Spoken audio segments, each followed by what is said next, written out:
뉴스야 시작합니다. 정치부 김아림 기자 나와 있습니다. 첫 번째 물음표 볼까요? 네, 첫 번째 물음표는 윤석열 대통령 간호법 딜레마입니다.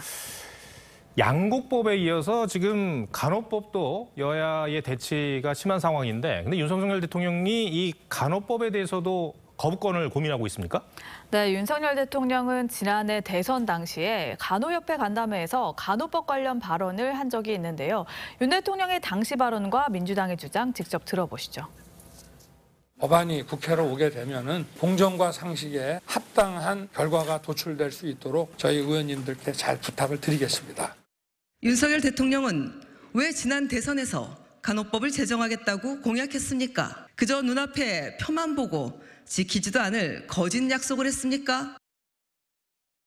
보신 것처럼 민주당은 공약을 지키라고 주장을 하고 있는데, 그런데 공약이 맞긴 맞습니까? 엄밀히 말하면 대선 공약은 아닙니다. 윤석열 대선 후보 선대위 초기에는 간호법 제정 추진이 공약 위키에 들어 있었는데요. 최종 대선 공약집에는 빠졌습니다. 그럼 여야의 의견이 갈리는 부분은 뭡니까? 간호법은 간호사 처우 개선과 업무 개선을 규정했는데요. 그중 지역사회라는 부분이 쟁점입니다. 간호법 1조에는 모든 국민이 의료기관과 지역사회에서 간호 혜택을 받을 수 있도록 이런 표현이 있는데, 의료단체는 간호사의 단독 개원의 길을 열어줄 수 있다면서 반발을 하고 있고요. 간호협회는 법이 통과돼도 개원은 불가능하니 문제가 없다고 맞서고 있습니다. 지난 11일 정부 여당이 간호사 처우 개선과 정부 지원을 보강하고 지역사회의 간호활동 문구를 뺀 중재안을 제안했는데요. 민주당과 간호협회는 거부했습니다. 27일 본회의에서 민주당은 이 법안을 처리하겠다는 입장인데, 여야의 협의 가능성은 없습니까? 27일까지 여야가 의견을 좁히지 못하면 현재 본회의에 상정된 민주당 안대로 통과될 가능성이 큽니다. 윤 대통령에게 또 공이 넘어가는 셈인데요.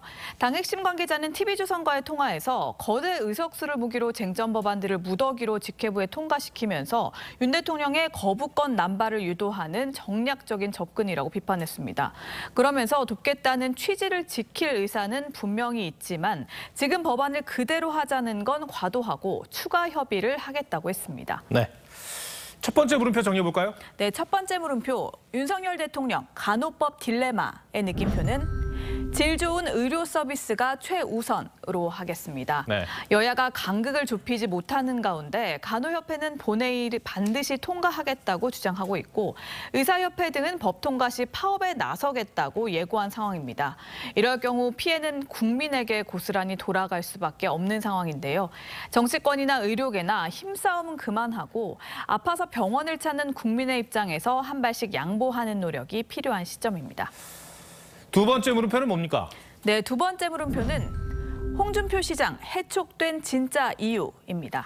국민의힘 김기현 대표가 홍준표 대구시장을 당 상임고문에서 해촉한 진짜 이유가 뭐냐를 놓고 참 말들이 많더라고요. 네, 맞습니다. 김 대표가 밝힌 표면적 이유는요, 비정상의 정상화입니다. 김 대표는 비공개 최고위 회의에서 해촉을 상의했고 반대는 한 명도 없었다고 합니다.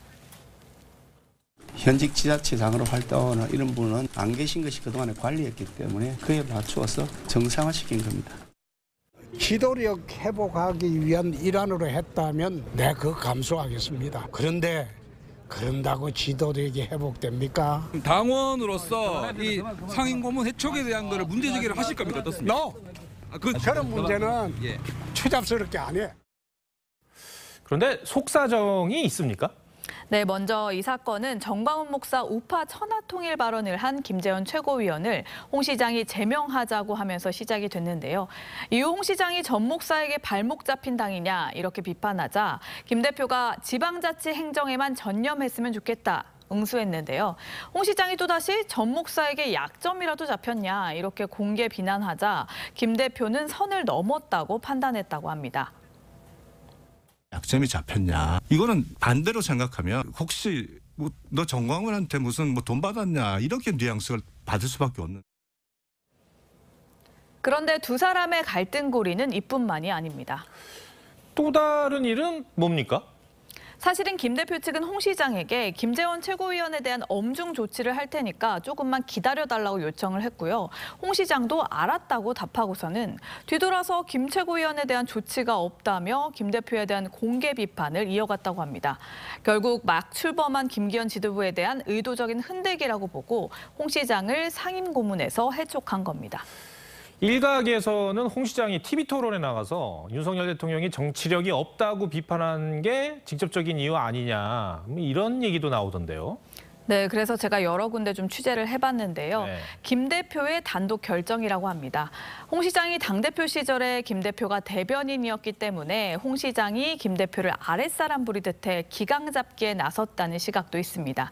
양측에 보이지 않는 신경전도 있는데요. 김 대표가 대구로 박근혜 전 대통령을 만나러 간다는 소식이 알려지자 홍 시장이 온 김에 대구시청에서 차 한 잔 마시고 가라는 제안을 했다고 합니다. 이를 두고 여당 한 의원은요.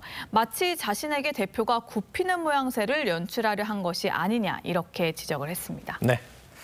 두 번째 물음표도 정리해 볼까요? 네, 두 번째 물음표. 홍준표 시장 해촉된 진짜 이유의 느낌표는 비아냥보단 조언을로 하겠습니다. 네. 홍 시장은 어제는 불쾌한 과거는 묻겠다고 했는데 오늘은 다시 책임당원으로서 할 말은 하겠다면서 김 대표에 대한 비판을 예고했는데요. 당내에서도 홍 시장 해촉이 과하다는 의견도 있긴 합니다. 하지만 홍 시장도 김 대표를 대놓고 비판하기보다는 때로는 조용하게 조언을 하는 게 당대표를 두 번이나 지는 원로의 역할이 아닐까 합니다. 네. 김아린 기자, 잘 들었습니다.